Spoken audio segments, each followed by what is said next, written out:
안녕하세요. 예. 자, 보죠. 지난주 거 복습은 좀 많이 해오셨죠? 아, 뭐 복습을 안 하고 오신 건가요? 예, 그래요.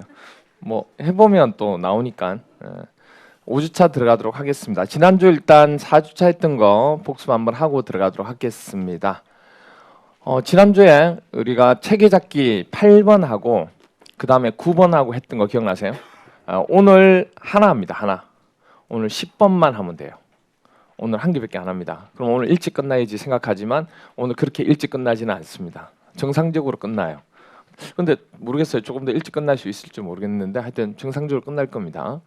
우리 지난 시간에 했던 것 중에서 체계잡기 8번이 국토계획법 마지막 부분이었죠. 그래서 도시군 계획 시설 사업에 대한 체계도 했던 거 기억나시죠? 제일 먼저 이걸 때 기억하셔야 될 게 뭐냐면 이거죠.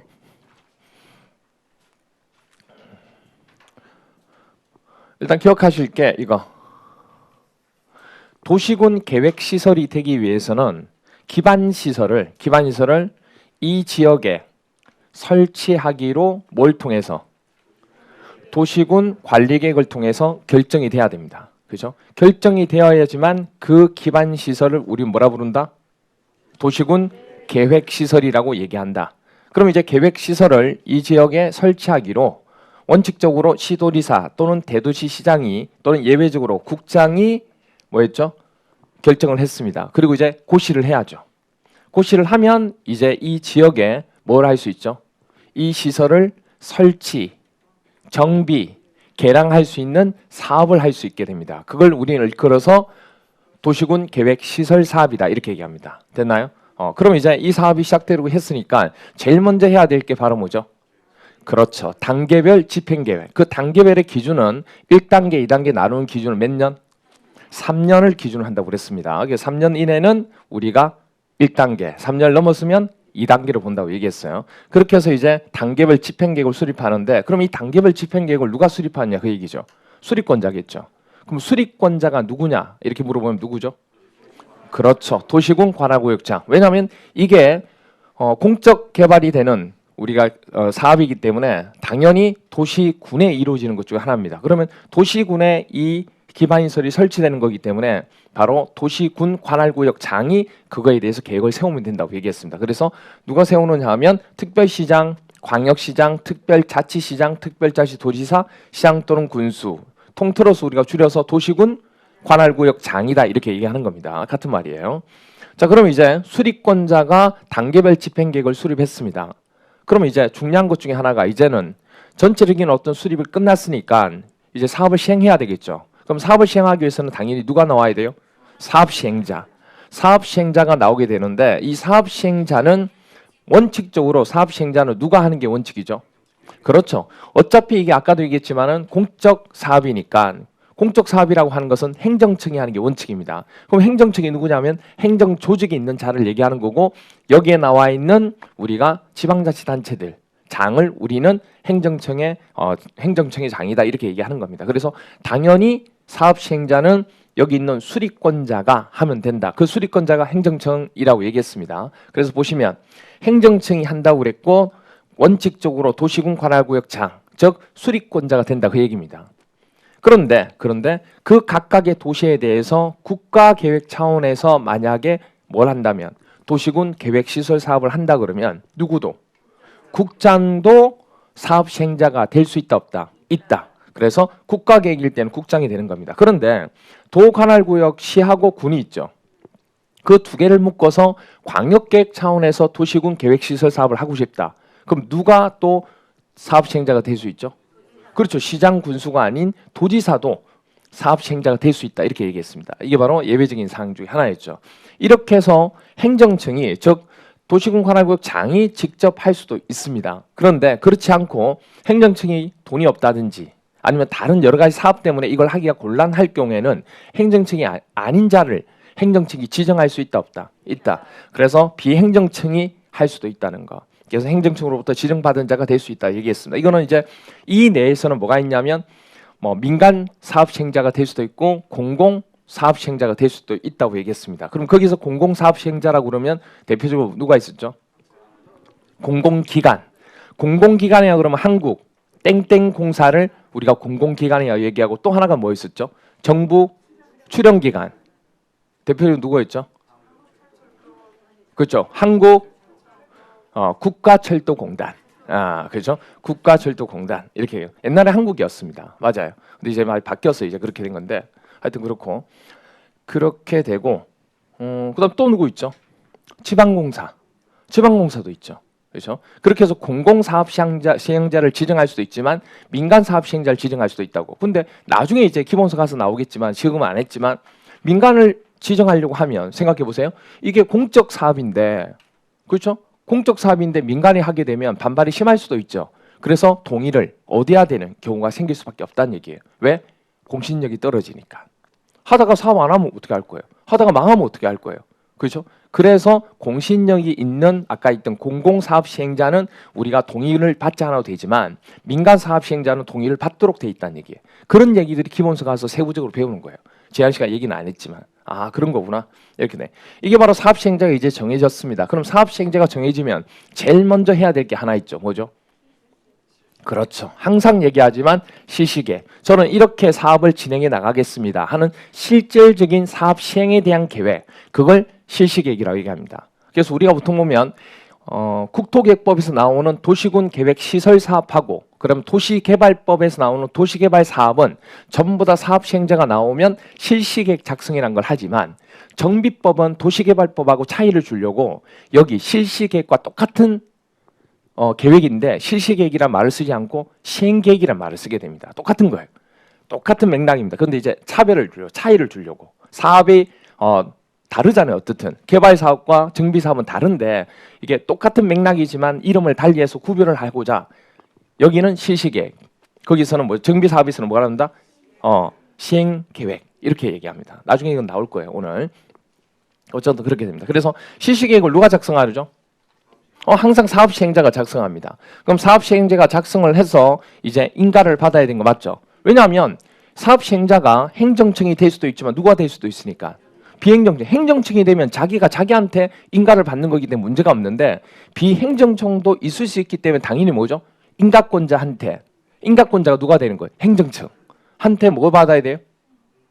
인가 받아야죠. 인가 받아야죠. 예를 들어서 뭐냐면 국장이 해야 되는데 국장이 하지 않고 그렇죠? 국장이 해야 되는데 국장이 하지 않고 일반 사업 시행자를 지정했다는 얘기예요. 그러면서 그 사업 시행자는 누구한테? 국장한테 인가를 받아야 되는 거예요. 그럼 만약 시도지사가 해야 되는데 시도지사가 안 하고 다른 사업 시행자를 민간을 지정했다는 얘기예요. 그럼 그 민간은 누구한테? 시도지사한테. 됐나요? 그 다음에 또 하나 더 있죠. 우리 누구 있어요? 대도시시장. 대도시시장은 자기가 직접 할 수 있잖아요. 그런데 직접 하지 않고 만약에 다른 사업 시행자를 정했다. 그러면 또 다른 사업 시행자는 대도시시장한테 인가를 또 받아야 되는 거예요. 그러니까 만약에 행정청이 될 때는 행정청이 인가권자이기 때문에 할 필요가 없어요. 근데 그렇지 않을 경우에 이제 인가를 하는 거죠. 비행정청이 될 때. 무슨 말인지 이해가 되나? 그런 얘기들이 계속 나오게 되는 겁니다. 왜냐하면 공적 사업이라고 하는 것은 말 그대로 뭘 받을 수밖에 없냐면 행정청한테 어떤 계획을 세워서 이게 행정상으로 문제가 없는지 법상으로 문제가 없는지 그걸 꼭 검토받도록 돼 있는 겁니다. 그래서 인가를 받는다 말을 쓰는 거예요. 그래서 이렇게 되고 인가 신청을 하고 이제 인가를 받게 되는 거죠. 누구한테요? 그렇죠. 인가권자한테. 인가권자가 누구죠? 국장, 시도지사, 대도시시장 이렇게 되는 거예요. 그래서 인가 계획 부분에서 되게 됩니다. 왜 국장이 되고 시도지사고 대도시장이 되는지를 지난번에 설명을 다 드렸습니다. 그래서 혹시라도 이 부분이 기억이 안 난다 그러면 여러분들이 기억하셔야 될 게 뭐냐면 안 날 수 있죠. 왜 안 나느냐면 복습을 안 했으니까. 그러니까 여러분들 기억하셔야 될 게 뭐냐면 나중에 밴드를 풀 때도 마찬가지예요. 밴드가 일주일마다 이렇게 풀다 보니까 지난주에 했던 걸 풀다 보면 기억이 안 날 수 있어요. 그러면 여러분 잘 들어보세요. 기억이 안 나면 저한테 바로 질문할 게 아니고 질문을 하는 거 제가 뭐라고 하는 게 아니에요. 질문할 게 아니고 당연히 그건 왜냐하면 여러분이 뭐냐면 모르는 게 아니고 잊어버린 거예요. 처음에 수업을 들을 때는 이해를 했단 얘기예요. 근데 문제를 풀려고 보니까 기억이 안 나는 거예요. 그럼 모르는 게 아니고 기억이 안 나는 거라고요. 그럼 반드시 그 항목에 해당되는 것을 동영상을 찾아보셔야 돼요. 이거는 문제를 풀 때 여러분 하나의 팁인데 앞으로 계속 문제를 풀 거잖아요. 풀 때마다 막히는 부분이 있으면 반드시 책을 찾아보든. 근데 책 찾아보는 것보다는 동상 보는 게 빠를 거예요. 동영상을 찾아봐서 그걸 내가 이해를 하셔야 돼요. 그때는 이해했지만 시간이 지남으로 해서 그걸 잊어버린 거예요. 근데 이게 잊어버림으로 해서 다른 내용하고 또 헷갈리기 시작하는 거예요. 그래서 계속 반복을 하시라고 하는 겁니다. 다른 내용이 아니에요. 그건 당연한 얘기니까 여러분들 그건 참고로 꼭 하셔야 될 겁니다. 아시겠죠? 그래서 이런 부분들 그렇게 되고, 그럼 이제 인가권자가 인가를 해주게 됩니다. 그럼 이제 인가를 하고 고시를 하면 되죠. 그럼 이제 시식에 인가가 나고 고시까지 되었습니다. 그럼 이제 뭐 하면 돼요? 그렇죠. 이제 본격적으로 사업 시행을 하는 겁니다. 그러면 사업 시행을 하게 되고, 사업 시행을 하고 난 뒤에는 공사가 완료가 되겠죠. 그럼 공사가 완료가 되면 이제 뭐 하면 돼요? 그렇죠. 준공검사를 받게 됩니다. 우리가 나중에 도시개발법에 가서도 똑같은 절차를 거치게 되고, 사업 시행 부분에 대해서 있어서 이거 하고 난 뒤에 공사 완료되면 준공검사 똑같이 받습니다. 근데 또 나중에 정비법 가게 되면 이걸 또 준공검사 대신에 뭐죠? 준공인가라는 말을 또 쓰기도 합니다. 똑같은 맥락이에요.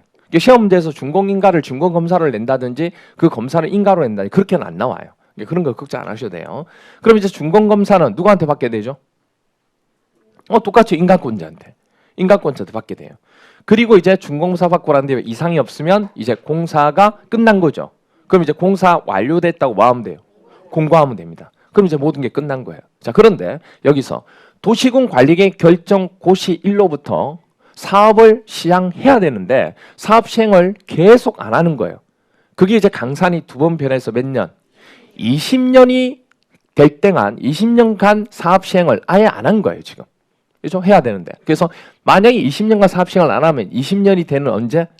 다음 날에 그 결정했던 부분의 효력은 뭐다? 없어지게 됩니다. 그래서 실효 이렇게 얘기하게 돼요.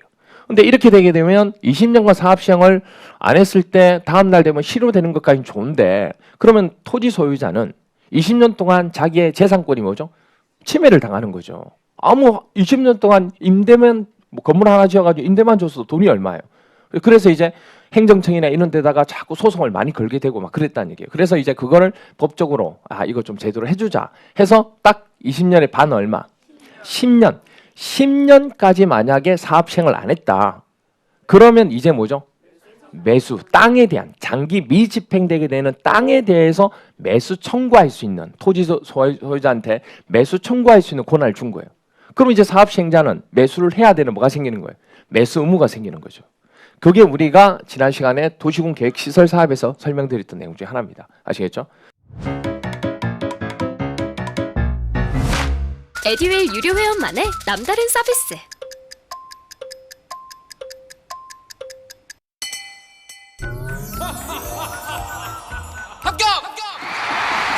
합격하고 돈도 받는 혜택. 오직 에듀윌 유료 회원에게만. 에듀윌. 무료 합격! 자, 그 다음에 이제 또 설명드렸던 게 이제 체계잡기 9번이 도시개발법, 도시개발 사업이었습니다. 도시개발 사업에 대해서 전체로 설명드렸는데, 자, 도시개발 사업은 하나의 도시를 개발하기 위해서는 제일 먼저 뭐 세우죠? 계획. 항상 선계획 후 구역 지정. 그래서 계획을 우리가 수립을 합니다. 수립권자가 수립을 하죠. 그리고 난 뒤에 원칙적으로 뭐 하죠? 구역을 지정을 한다. 그 얘기입니다. 그럼 구역을 지정한 자는 누구죠? 지정권자. 근데 보통 보면 지정권자가 구역을 지정하는데 그게 계획에 맞춰서 지정하는 거 맞죠? 그래서 지정권자와 수립권자는 뭐하다? 같다. 동일하다. 어차피 그 계획에 맞춰서 구역을 정하는 거니까. 됐죠? 그렇게 됩니다. 그러면 둘이가 같다고 얘기했으니까 그럼 누가 지정권자고 수립권자냐 이렇게 물어보겠죠. 보통 지정권자가 누구냐 많이 물어보니까 지정권자는 누가 된다? 그렇죠. 원칙적으로 시도지사 또는 대도시장, 예외적으로 그렇죠. 국장 이렇게 얘기했습니다. 그럼 국장이 예외적으로 지정권자가 될 수 있는 케이스가 몇 가지가 있었죠. 국가가 도시개발 사업을 하고자 할 때, 그렇게 또 관계 중앙행정기관 장관들이 뭐 했을 때, 장이 요청했을 때, 그런 얘기 기억나시죠? 그리고 또 정부 출연기관이나 정부 공공기관이 얼마가 장들의 30만 제곱미터 이상 되는 규모의 공사를 하고자 할 때 제한할 때 국가기획과 연계되는 거 그때 또 할 수가 있고 뭐 천재지변 그리고 또 하나 중요한 게 있었죠. 뭐였죠? 그렇죠. 둘 이상의 시도시, 시도나 아니면 대도시에 걸치는 경우 그때 기본적으로 뭐 해야 돼요? 협의해야 돼요. 근데 협의가 안 될 때 국장이 예외적으로 하는 겁니다. 그게 국장이 예외적으로 해야 될 사항이라고 해서 지난 시간 설명을 드린 거예요. 아, 그런 부분들이구나 이렇게 돼요. 그런데 이렇게 하는 게 원칙인데 예외적으로 구역을 먼저 지정하고 뭘 할 수도 있어요? 계획을 세울 수도 있다고 했던 거 기억나세요? 근데 이렇게 되기 위해서는 이거는 조건이 있다고 그랬습니다. 주로 어떤 경우냐면 개발 계획을 뭐 할 때, 공모할 때라든지 아니면 개발이 안 되는 땅일 때 대표적으로 도시지역 중에 어디요? 녹지지역인데 녹지지역 중에 어디죠? 자연 녹지지역 그리고 생산 녹지지역. 보존 녹지는 안 한다고 얘기했습니다. 보존해야 되니까. 그렇게 해서 설명했고 그래서 또 하나가 뭐였죠? 도시지역 외지역이라고 얘기했던 것 중에 하나였습니다. 됐나요? 그리고 또 하나가 바로 뭐냐면 국장이 국가균형 발전을 위해서 지정한 지역은 자기가 원하는 대로 다 지정할 수 있다고 얘기했어요. 하지만 아무리 다 자지정해도 하나는 딱 안 된다고 해서 어디? 자연환경 보존 지역은 정할 수 없다는 거. 이렇게 얘기했고 그 다음에 또 기억하셔야 될 것 중에 하나가 바로 뭐였냐면 그거였죠. 우리가 여기서 차지하는 전체 중에서 구역 지정 관계 중에서 개발된 땅의 형태가 주거지역이나 상업지역이나 공업지역의 합이 몇 프로? 30% 이하인 경우의 땅은 우리가 도시개발구역을 먼저 지정하고 계획을 세울 수 있다 없다? 있다. 그래서 주거지역, 상업지역, 공업지역 면적의 합계가 전체 면적의 몇 프로? 30% 이하가 되는 지역은 구역 지정 후 개발계획 수립할 수 있다. 이게 바로 예외적인 사항 중 하나였습니다. 그럼 이제 이렇게 해서 구역이 지정이 되었습니다. 그럼 이제 당연히 누가 또 지정돼야 돼요? 사업시행자죠. 사업시행자가 지정하는데 이 사업시행자 지정은 누가 지정하죠? 당연하죠. 지정권자. 도시개발법에서 한 번 지정권자는 뭐다? 영원한 지정권자다. 처음부터 끝까지 계속 나온다고 얘기했어요. 이렇게 되고 그럼 사업시행자가 지정이 되고 난 뒤에는 이제 뭐 하면 돼요? 그렇죠. 사업시행하기 전에 항상 얘기했지만 실시계획 작성한다는 거. 그래서 실시계획을 작성하게 되고 이 실시계획 작성은 누가 한다고요? 사업시행자. 그럼 실시계획을 작성을 하고 난 뒤에 인가권자한테 인가를 받아야 되는 거 맞죠? 그때 인가권자가 누구죠? 지정권자. 제가 얘기했잖아. 한 번 지정권자는 끝까지 계속 영원한 지정권자다. 도시개발법에서는. 그래서 헷갈릴 필요가 없다고 얘기했어요. 그래서 지정권자한테 인가를 받게 됩니다. 그럼 지정권자는 고시를 또 하겠죠. 인가를 해주고. 그렇게 해서 이제 실시계획이 끝나게 되는데 이때 이제 한 가지 조심하셔야 될 게 뭐냐 이거였죠. 구역을 지정하고 고시했는데 그 고시로부터 사업시행자가 실시계획 인가 신청해야 돼, 안 해야 돼요? 해야 사업을 하는 거잖아요. 근데 인가 신청을 계속 안 하고 있어요. 그래서 이럴 경우가 생길 수 있겠다. 그래서 만약 기간을 딱 정하는 거예요. 몇 년? 3년 이내에 이거 안 하면 이 사업 안 하는 걸 보고 구역 지정을 뭐 하겠다? 해제하겠다. 이렇게 딱 정해놓는 거예요. 그래서 보시면 전에 얘기했듯이 몇 년 이내? 3년 이내 신청을 하지 않으면 실시계획 인가 신청 안 하면 3년이 되는 언제? 다음 날에 해제를 하겠다는 얘기예요. 그래서 이제 그런 조건이 있고 인가 신청을 했습니다. 그럼 인가 신청해서 인가가 나오면 당연히 사업시행자는 뭐 해야 돼요? 사업시행을 해야죠. 그럼 사업 착수가 들어가야 되는데 이때 또 하나 조건 중에 하나가 뭐냐면 사업시행자 부분을 변경할 수 있는 조건이 있다고 얘기했습니다. 두 가지가 있었던 거 기억나시죠? 두 가지 말고 여러 가지 있었는데 숫자는 두 가지가 나왔다고 얘기했어요. 첫 번째가 뭐냐면 구역 지정하고 고시일로부터 인가 신청을 실시계획 인가 신청을 몇 년 이내에 안 하면 1년 이내에 신청 안 하면 시행자 변경할 수 있다. 그리고 만약에 인가 신청을 하고 인가를 받았는데 사업 착수를 해야 되는데 사업 착수를 몇 년 이내? 2년 이내 사업 착수를 안 하면 또 시행자를 뭐 할 수 있다? 변경할 수 있다. 기억나세요? 이 얘기. 그래서 여기서부터 1, 2, 3. 그렇죠? 1, 2, 3. 실시계획 인가 부분을 기준으로 삼아서 이쪽과 이쪽 부분이 여기는 1년, 여기는 3년, 여기는 2년 이렇게 됩니다. 아시겠죠? 그걸 꼭 기억하고 계셔야 돼요. 여러분들이 딱 하나 머릿속에 넣고 1년, 2년, 3년 1년, 2년, 3년 1년, 2년, 3년 이렇게 여기는 시행자 변경, 여기는 구역 지정, 해제 이렇게 어차피 숫자가 이게 다니까 됐나요? 그걸 이제 기억하고 계셔야 돼요. 자, 그렇게 해서 사업 시행 부분에 시행을 하게 되는데 사업 시행하는 방법이 세 가지가 있다고 했던 거 기억나세요? 일단 계획적이고 체계적이고 집단적으로 개발하고자 합니다. 그때 쓰는 시행 방식 수용 또는 사용 방식이 된다고 얘기했고, 그 다음에 지가가 너무 높아가지고 수용 또는 사용 방식을 하기가 힘들어요. 그때 쓰는 방식이 환지 방식. 그럼 환지 방식을 하게 되면 뭐가 좋으냐면 일단 토지의 기능이 좋아지겠죠. 증진되고, 또 하나가 뭐냐면 공공시설을 뭐 할 수 있다, 설치할 수 있다. 그런 것들이 장점을 가집니다. 그럴 때 주로 쓰는 게 환지 방식이라고 얘기했어요. 그 다음에 이 두 가지를 같이 쓰는 방식이 뭐죠? 혼용 방식. 그 세 가지. 그러면 이 세 가지 방식은 국장의 허가로 이루어지나요? 아니죠. 국장이 정한 뭐 기준을 보고 누가? 사업 시행자가 그걸 정하는 겁니다. 국장이 허가받는 거 아니에요. 아시겠죠? 그렇게 이루어진다고 얘기했고, 그 다음에 이제 여기서 한 가지 기억하실 거, 이 환지 방식. 환지 방식을 오늘 이제 더 자세히 설명을 좀 드린다고 얘기했어요. 이 환지 방식에서 기억하실 게 바로 뭐냐면 나머지는 전부 다 뭐냐면 지정권자로 시작해서 지정권자로 끝나는데 도시개발법에서 딱 권한권자가 결정권자가 다른 게 딱 하나 있다고 그랬어요. 그게 바로 환지 방식에서 무슨 계획? 환지계획. 환지계획의 인가권자만 다르다. 환지는 어디서 이루어진다? 땅에서 이루어진다. 땅은 어디 있다? 세 번째 서열. 그래서 세 번째 서열의 권한권자가 뭐한다? 인가권자다. 기억나시죠? 그래서 환지는 땅이기 때문에 땅에서 이루어진다. 맨 밑에서 이루어진다. 그래서 세 번째 서열이 인가권자가 된다는 거. 그럼 세 번째 서열 어떻게 되죠? 특별자치도지사. 특별자치시장 하면 안 돼요. 특별자치시장은 도시개발법에서 나오지 않는다고 얘기했습니다. 뭐 조합 빼고는. 그래서 특별자치도지사, 그 다음 시장, 군수, 구청장 이렇게 됩니다. 됐나요? 여기까지 됐죠? 여기까지 설명을 드린 거예요. 지난 시간에. 그리고 이제 사업 시행이 다 끝나고 난 뒤에 공사가 완료되었습니다. 그럼 공사 완료되면 어떻게 하면 돼요? 그렇죠. 준공검사 받으면 되죠. 그럼 준공검사 누가 해주나요? 한 번 지정권자는 영원한 지정권자다. 지정권자. 됐나요? 그리고 이제 공사 끝났습니다. 그러면 공사 완료 공고. 그럼 공사 완료 공고가 되면 저기 도시를 개발하려고 도시개발구역을 지정했죠. 근데 이제 공사 끝났다는 것은 개발이 끝났다는 얘기죠. 그럼 자동으로 구역 지정은 해제가 돼야지. 해제는 그날 다음날. 그래서 다음날 해제가 된다. 이렇게 되는 겁니다. 됐나요? 이게 우리가 지난 시간에 했던 도시개발법에 대한 체계였습니다. 이게 전체다. 이걸 지난 시간에 한 거예요.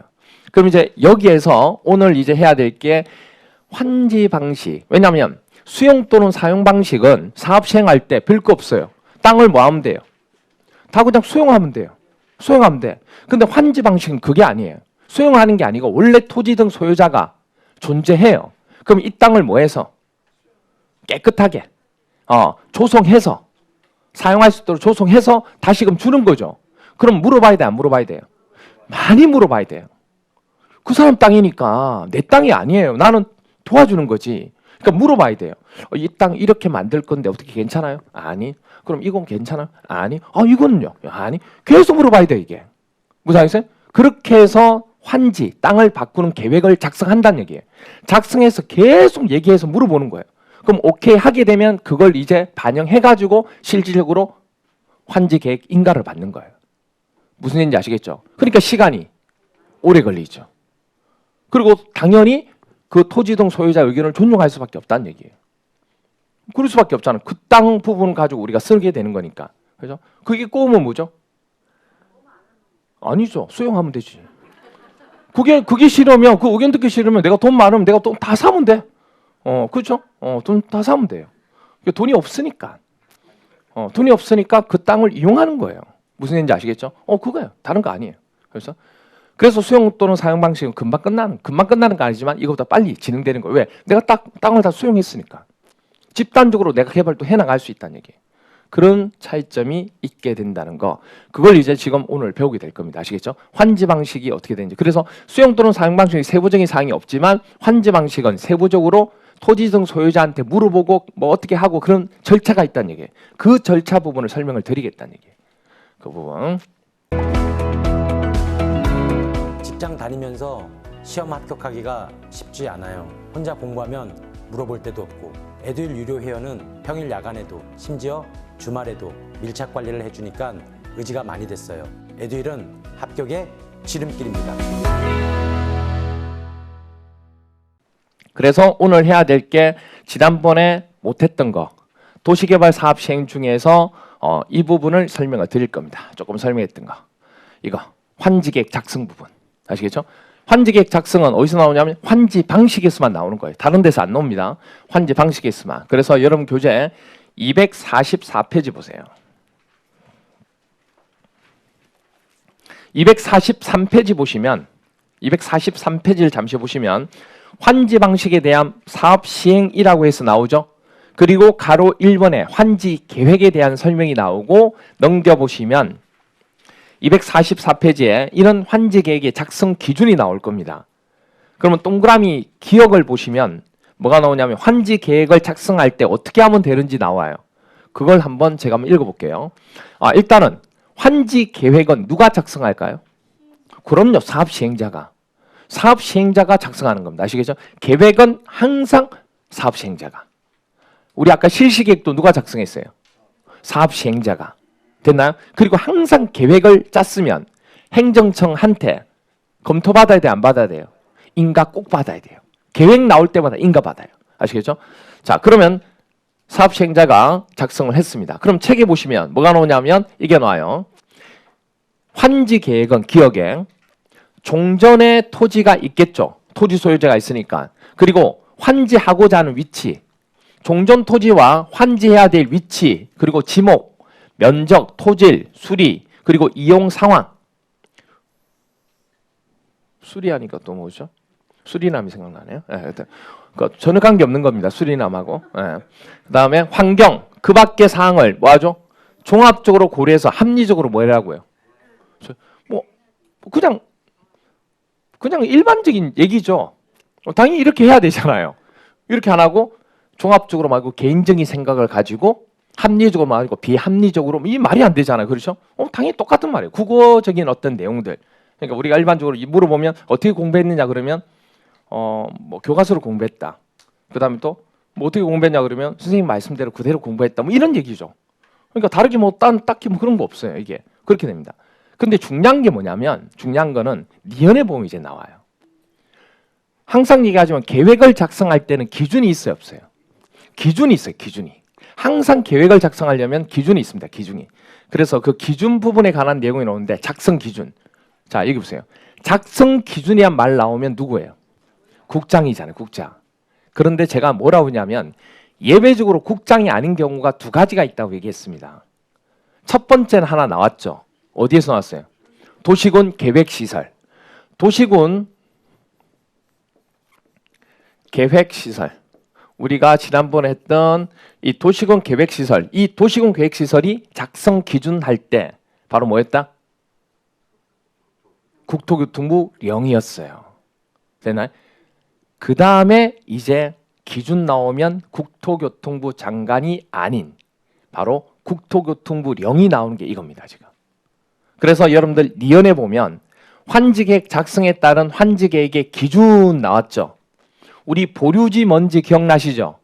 그 보류지의 책정 기준 나왔습니다. 이런 것에 관한 사항은 국토교통부 령이라고. 국장이 아니에요. 아니 국장하고 국토교통부하고 뭐가 다르냐? 국장이 실질적으로 명령을 내리는 거예요. 이건 이렇게 하면 됩니다. 이렇게 하면 국장한테 허가를 받는 거예요. 말 그대로. 지시를 받는 거라고. 그런데 령이란 것은 국장이 아니고 법령에서 정한 내용이 있죠. 그 법령에서 정한 내용 가지고 그냥 따라서 하면 된다 그 얘기예요. 그래서 그런 부분입니다. 그래서 시험 문제는 그래서 국토교통부 령 대신에 뭐가 나오냐면 대통령령 또는 사업시행자 이렇게 나와요. 아시겠죠? 그래서 령으로 정할 수 있다는 거. 그래서 환지계획 작성의 기준은 뭐다? 령. 됐나요?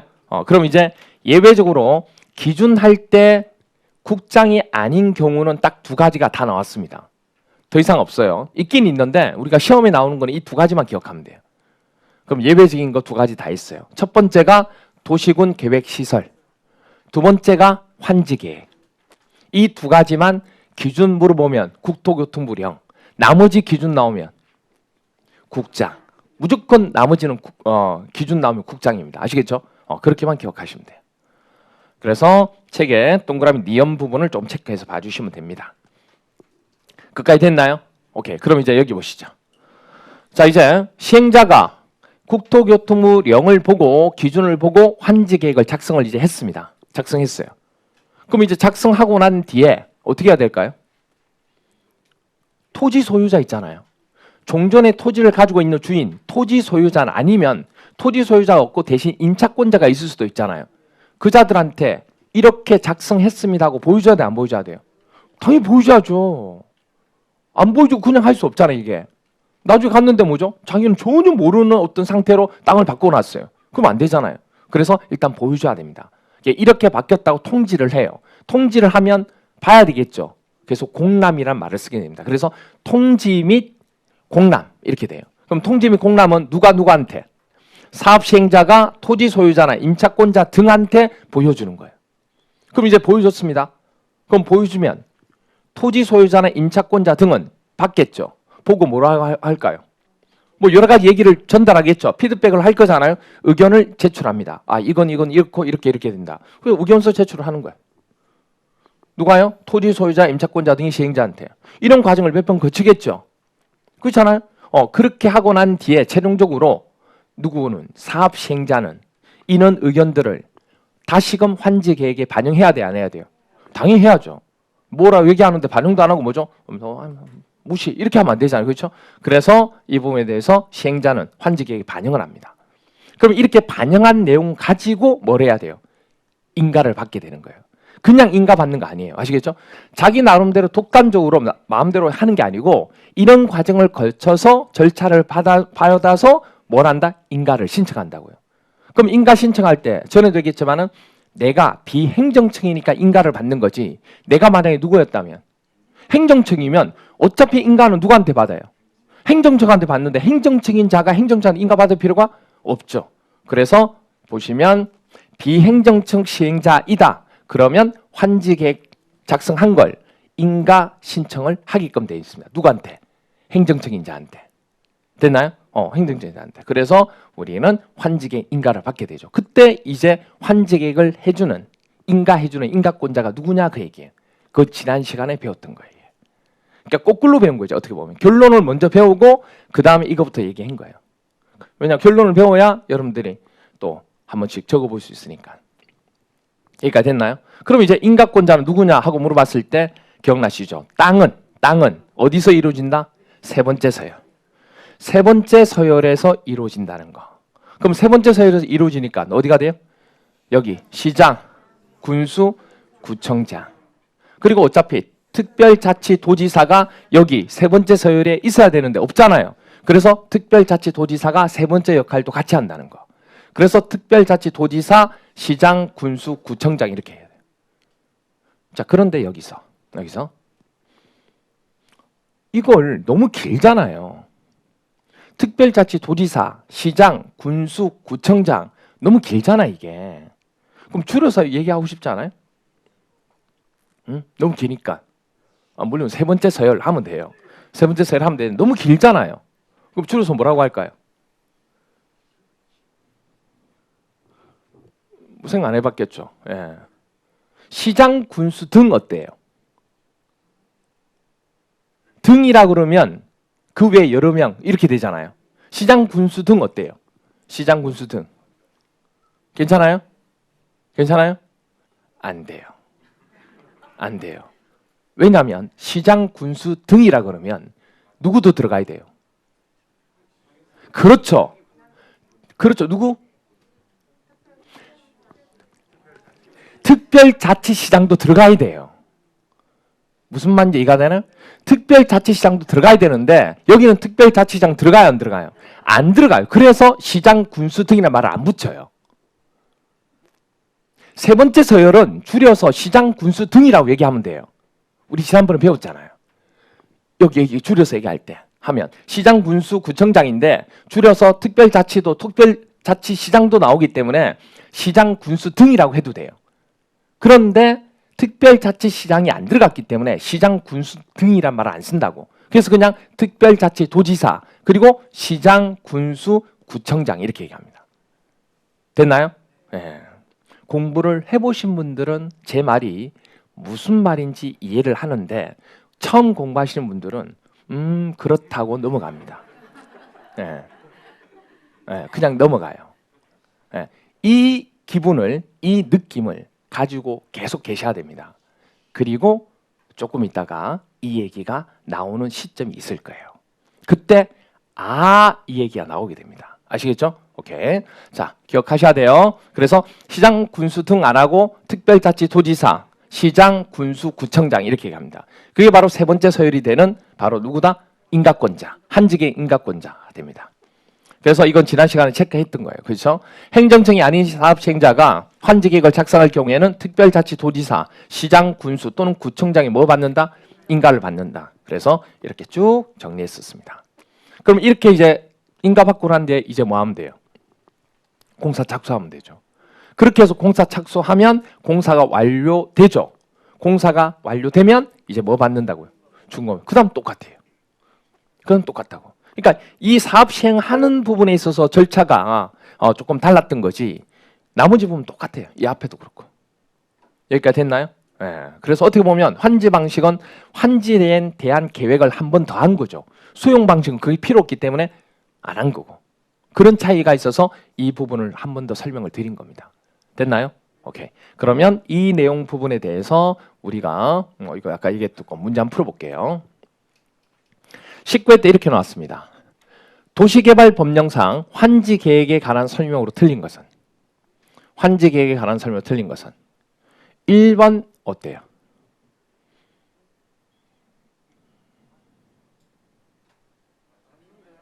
맞나요? 행정청이 아닌 누가? 시행자가. 그러면 뭐 받아야 돼요? 환지계획을 작성했으면 인가 받아야 되죠. 그러면 인가권자 딱 머릿속에 기억나셔야 되는 거예요. 세 번째서요. 환지는 세 번째에서 이루어진다. 특별자치도지사, 시장, 군수, 구청장이 뭐 받는다? 인가 받아야 된다. 맞죠? 그 다음 2번요. 틀려요? 왜요? 그렇죠. 그렇죠. 뭐 나오면? 기준 나오면 반드시 누가 나와야 돼? 국장이 나와야 돼. 국장이. 그러니까 이걸 뭐냐면 몰랐단 얘기예요. 몰라서 기준인데 국장 아예 틀렸네. 이렇게 해도 틀린 거 맞춘 건 한 가지예요. 어떻게 보면. 그래 맞춘 전에 맞춘 건 맞아요. 제대로 맞춘 건 아니지만. 왜? 기준 나오면 누구니까? 국장이니까. 근데 누구라고 돼 있어요? 시행자로 돼 있잖아 지금. 그럼 틀렸네. 이렇게 볼 수 있다고. 그런데 환지 계획 작성의 기준은 누구예요? 0이라고요. 시행자가 아니고 사람이 아니고 국토교통부 0 법령이라고 법령. 사람이 아니에요. 아시겠죠? 이렇게 됩니다. 그래서 답은 2번이 됩니다. 그래서 시행자가 아니고 이렇게 된다는 거. 됐나요? 그래서 이렇게 하면 우리가 도시개발법은 전체 다 끝나는 겁니다. 이게 도시개발법 다. 그래서 이제 지금 이제 보셔야 될 게 뭐냐면 제3편 도시정비법 부분에 대한 내용 중에서 이제 들어가야 될 부분 중 하나입니다. 이게. 그 다음에 이제 들어가야 될 게 도시정비법. 그래서 어디냐면 252페이지 보세요.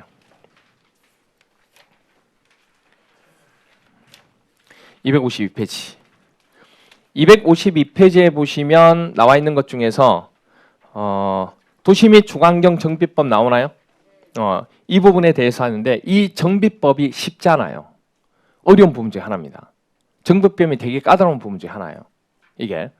그래서 6개 법령 중에서 제일 까다로운 게 어디냐 물어보면 바로 이 도시정비법입니다. 도시 및 주거환경 정비법. 줄여서 뭐라 부른다고요? 도시정비법. 세 글자로 줄이면 도정법 하지 말라니까요. 예. 도정법 하면 뭐 같아요? 쌀 그거잖아요. 도정하면 쌀이지 그렇잖아요. 도정법이라는 말은 없어요. 우리가 그냥 진짜 그거는 초등학교 수준으로 줄인 말이에요, 진짜. 근데 그게 아니고 정 줄이고 싶으면 정비법이라 그래야죠. 정비법. 정비법이라는 말도 없지만 근데 도시정비법은 법제처에서 약칭어예요. 이건 법제처에 쓰는 말이에요. 그래서 제가 도시정비법 하는 겁니다. 줄여서. 그런데 이걸 더 줄이고 싶으면 정비법이라 하는 게 맞지. 도정법 그러면 일반 사람한테 뭐죠? 아니 생각해 보세요. 예를 들어서 이제 여러분들 이제 중개업을 하고 있는데 손님이 왔다고요. 손님이 와가지고 이제 얘기해야 되는데 재건축 재개발 얘기하는 게 이제 정비법이 있거든요. 얘기하면서 이거 도정법에 있는 아니 무슨 뭐 쌀 하는 그런 거 가지고 중개업도 하나 이렇게 얘기된다고. 그 이상하잖아요. 그러면 그러니까 정비법 하면 딱 처음 듣는 사람도 뭔가 정비하는 거구나 이렇게 알게 되잖아요. 그래야 정비하는 거라는 걸 알아야 이제 그 말이 그 다음부터 어떤 사업을 하는지가 얘기가 될 수 있잖아요. 그래서 줄이더라도 우리는 앞으로 뭐죠? 정비법 이렇게 얘기한다고요. 아시겠죠? 자, 그렇게 되는데 그러면 이제 도시정비법에는 크게 나와서 총칙이 있고 그다음에 기본계획 수립하고 정비구역 지정 그리고 정비사업의 시행 이 세 가지 가지고 기초과정 때는 설명을 좀 드리도록 할 겁니다. 그래서 253페이지에 보시면 총칙이라 그래서 이제 제정하는 목적 부분에 대해서 나오는데 간단합니다. 여기 한번 보실래요? 뭐 도시 및 주거환경 정비법을 하는 목적이 뭐냐면 일단은 도시죠. 도시를 정비하고 주거환경을 정비한다는 뜻이에요. 그래서 도시를 정비한다는 것은 시간이 지나면 지날수록 그 도시를 개발했던 도시가 기능을 뭐하니까 떨어지니까. 우리도 나이가 들면 들수록 기능이 떨어지는 거잖아요. 그래서 뭐죠? 뭐 좀 잘 안 보이기도 하고 아니 나이가 들면 좀 안 보이기도 하잖아요. 노안이 오기도 하고 그렇죠? 뭐 그렇잖아요. 또 잘 안 들리기도 하고 그다음 몸도 뭐 예전 같지도 않고 기능이 떨어지는 거잖아요. 그게 현실을 받아들여야 돼요. 아니 그 뭐 어차피 시간은 흘러가는 거 그렇잖아요. 받아들여야죠. 근데 우리가 그렇지 않기 위해서 계속 건강하게 뭐 이런 운동도 하고 뭐 그렇게 하는 거죠. 그렇잖아요. 예, 없다 그래요. 도시도 마찬가지인데 도시도 그런 자구책을 하지만 안 되더란 얘기 잘. 그래서 시간이 지나면 기능이 뭐예요? 그만큼 떨어지는 거예요. 그럼 그런 기능을 뭐 하려고요? 회복해야 된다는 얘기예요. 그리고 주거 환경 자체도 되게 뭐죠? 떨어질 수밖에 없어요. 그래서 그 주거 환경이 불량한 지역을 어떻게 하겠다고요? 계획적으로. 그냥 마음대로 개발하면 난개발이 되게 되니까 정비 자체도 계획적으로 할 필요가 있다. 그래서 정비법이란 걸 만들어 놓은 거예요. 아무데나 하지 못하도록 법으로 규제하는 거죠. 계획적으로 하려고. 그렇게 정비하고 그다음 또 하나 놓은 게 뭐냐면 노후 불량 건축물을 뭐 하려고 하는 거예요. 효율적으로 개량하기 위해서 필요한 사항을 규정함으로써 도시 환경을 개선하고 주거 생활의 질을 뭐 하는데 높이는데 이바지하는 게 도시 및 주거 환경 정비의 목적이에요, 말 그대로. 그래서 도시와 주거 환경 자체를 뭐 하겠다? 정비하겠다. 그래서 이 두 가지 가지고 하기 때문에 우리가 나중에 도시 정비법에 대한 내용이 또 나오게 됩니다. 그럼 보세요. 그러면 일단은 정비 사업을 하려면 뭐를 정해야 돼요? 정비해야 될 구역을 정해야 돼요. 그게 바로 정비구역입니다. 그래서 정비구역이 정해지면 정비사업을 계획적으로 시행하기 위해서 지정고시하는 구역 부분이 정해지는 겁니다. 아시겠죠? 그래서 구역을 정하고 사업을 실시한다는 거. 그럼 중요한 게 바로 이건데 그 다음 나오는 것 중에 하나입니다. 뭐냐면 정비사업 부분. 이게 이제 제일 중요한 부분 중 하나예요. 그래서 여러분 책에 보시면 253페이지에 가로 2번 정비사업 나오나요?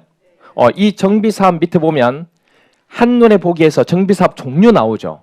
이 종류 부분을 기억하고 계셔야 되는 거예요. 이 종류 부분을. 이 종류를 기억하셔야 돼요. 종류 부분을. 그래서 이 종류를 지금부터 설명을 하게 될 건데 보세요. 도시 및 주거환경 정비법에서 정한 절차에 따라 도시 기능을 뭐 한다고요? 회복하기 위해서 정비구역에서 정비 기반 시설을 뭐 하거나 정비하거나 주택 등의 건축물을 뭐 한다고요? 개량 또는 건설. 한번 잘 보세요. 정비 사업의 포인트가 어디 있는지를 보셔야 돼요. 법의 절차에 따라서 도시 기능을 회복하기 위해서요. 정비 구역에 있는 당연히 구역에 있는 부분을 가지고 하겠죠. 첫 번째 뭐예요? 기반 시설. 우리 기반 시설 배웠어요? 안 배웠어요? 우리가 첫 번째 우리가 했던 사업이 도시군 계획 시설 사업 기억나시죠? 그게 무슨 사업이에요? 어떻게 보면 정비 사업이에요. 정비 사업. 하나의 도시를 만들기 위해서는 인프라가 구축돼야 되는데 기반 시설이 안 돼 있으면 그 도시를 개발할 수가 없어요. 그래서 처음에 했던 사업이 바로 기반 시설 하는 사업이었어요. 근데 그게 시간이 지나니까 어떻게 된다는 얘기예요? 노후가 된다는 얘기예요.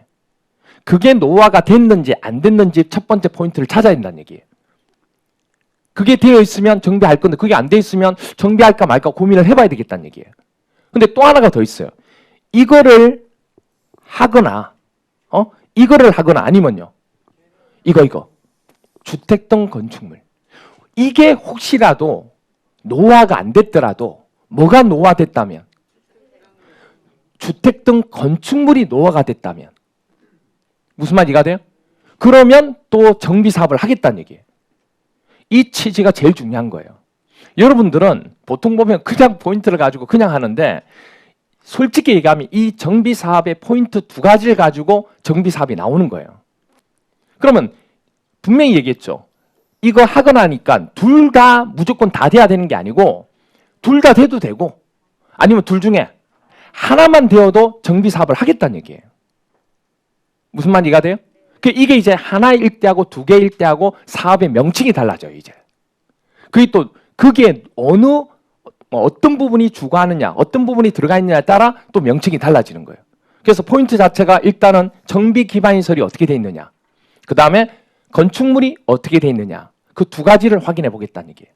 정비하고자 하는 포인트가 되는 겁니다. 됐나요? 오케이. 이거를 기억하고 계셔야 됩니다. 그리고 쉬었다가 이제 이 부분 가지고 설명을 드릴 거예요. 아시겠죠? 오케이. 조금 쉬었다가 들어가도록 하죠. 공인중개사 합격! 에듀윌 합격 패스!